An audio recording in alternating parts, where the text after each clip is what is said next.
आजकल रोहित थोड़ा परेशान सा रहता था। वो थोड़ा सा टेंशन में रहता था, फ्रस्ट्रेटेड रहता था, लोगों से बातचीत नहीं करता था। उसका किसी भी काम में मन नहीं लगता था और काफ़ी परेशान सा, डरा हुआ भी रहने लगा था, क्योंकि उसे याद करने में परेशानी होती थी। वो चीज़ों को बहुत लंबे समय तक याद नहीं कर पाता था। आज के इस वीडियो में इसी को देखेंगे।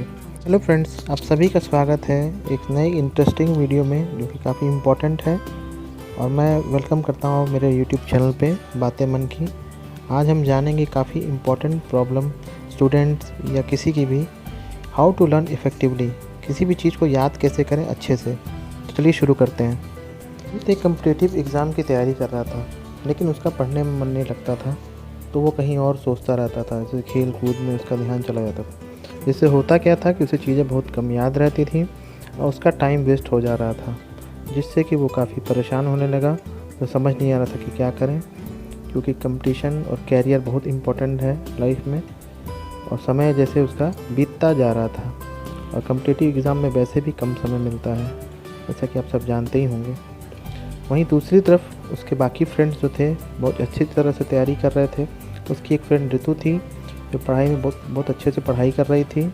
अच्छे से पढ़ने की वजह से उसके सिलेक्शन के चांस बढ़ते जा रहे थे। हर दिन वो कॉन्फिडेंट होती जा रही थी। रोहित के फादर ने उसकी पढ़ाई की कंडीशन जानने के लिए उसको फ़ोन किया और उससे कंडीशन को जाना कि क्या हाल चाल उसकी पढ़ाई का है, और उसको वार्न किया कि अगर अच्छे से तुम पढ़ाई नहीं करोगे तो तुम्हारी हम तैयारी आगे नहीं करवाएंगे। ये सोच के रोहित काफ़ी परेशान हो गया था, दुखी हो गया था। उसको समझ नहीं आ रहा था कि वो किस तरफ जाए। फ्रस्ट्रेशन उसको पूरी तरह से घेर लिया था। किस रास्ते उसको जाना है, क्या करना है, उसकी लाइफ वेस्ट हो रही है, उसको समझ ही नहीं आ रहा था। तो उसने क्या किया, उसने अपनी फ्रेंड ऋतु को फ़ोन किया और उसको अपनी प्रॉब्लम पूरी डिटेल में बताई। कैरियर में कैसे आगे बढ़ना है उसे समझ नहीं आ रहा था। वैसे भी पढ़ाई में उतना ज़्यादा इंटरेस्टेड नहीं रहता था।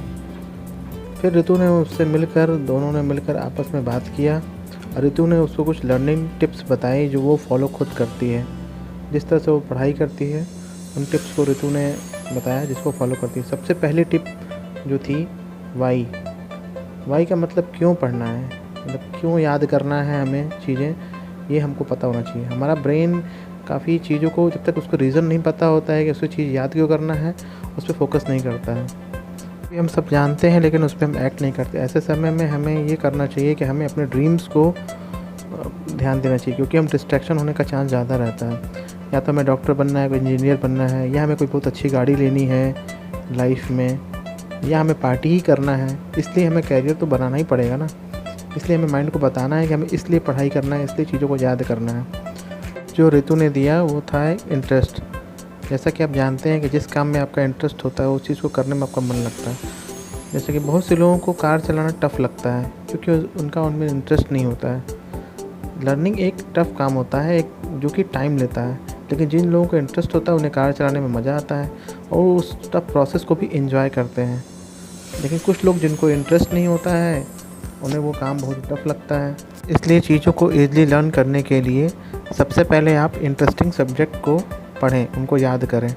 उसमें हम टफ़ सब्जेक्ट को अल्टरनेटली कर सकते हैं, जिससे कि हमारा जो पढ़ाई का लोड है वो कम हो जाएगा और हमारा सब्जेक्ट धीरे धीरे कोर्स हमारा कंप्लीट होगा। ट्रिक है अपने सेंस ऑर्गन्स को यूज़ करना। फ्रेंड्स, भगवान ने हमें सेंस ऑर्गन जो दिए हैं बहुत ही कमाल के हैं।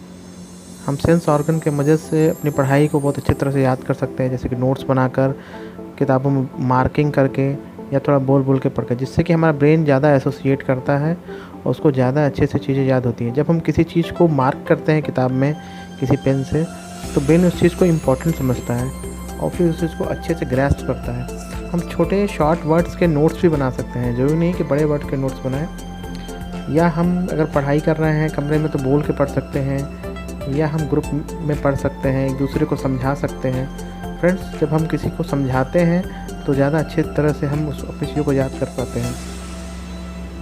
और ट्रिक बहुत कमाल की है, जिसे कि हम लोग जानते भी हैं और कभी कभार यूज़ करते हैं, जिसे कहते हैं ट्रिक्स को यूज़ करना। ये बहुत ही यूज़फुल होता है। Brain in tricks and tips को बहुत ही अच्छे से उसको अच्छा लगता है, बहुत उसको मज़ा आता है। कुछ वियर्ड थिंग, कुछ अटपटी चीज़ ब्रेन को बहुत अच्छी लगती है, जैसे निमोनिक्स।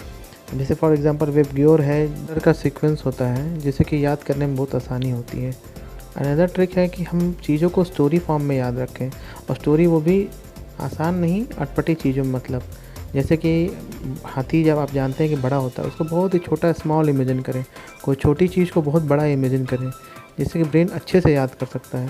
ब्रेन क्या करता है कि इन पुरानी चीज़ों को नई चीज़ों से एसोसिएट कर देता है। पाया गया है कि चीज़ों को हम स्टोरी फॉर्म में या हमको इमेजिन करके बहुत अच्छी तरह से याद कर सकते हैं। पांचवा ट्रिक जो कि आखिरी है लेकिन बहुत ही ज़्यादा इम्पोर्टेंट है, वो है रिवीजन। फ्रेंड्स, किसी भी चीज़ का अगर हम रिवीजन नहीं करते हैं तो सब बेकार होता है, इसलिए इसकी इम्पोर्टेंस बताना बेकार ही है। क्या होता है कि न्यूरॉन्स हमारे बार बार एक्टिवेट होते हैं रिवीजन की वजह से, और उसकी वजह से हमारा जो टेम्प्रोरी मेमोरी है वो चेंज होकर परमानेंट मेमोरी में बदल जाती है, जिसकी वजह से हमें चीज़ें अच्छी तरह से याद होने लगती हैं। उन लोग रिवीजन पे ज़्यादा फोकस करते हैं। ये सारी टिप्स रितु ने अपने फ्रेंड रोहित को बताई, जिससे कि रोहित पढ़ाई में ध्यान देने लगा और उस टिप्स को यूज़ करने लगा, और उसको पढ़ाई में मज़ा आता था, जिससे उसको बहुत सारा फ़ायदा हुआ। और फिर रोहित ने उसको मिलके बहुत ही थैंक्स कहा, जिससे उसकी लाइफ चेंज है और वो पहले से बहुत ज़्यादा खुश है। फ्रेंड्स, अगर आपको ये वीडियो अच्छा लगा हो तो इसको लाइक करिए, शेयर करिए और सब्सक्राइब करिए। धन्यवाद।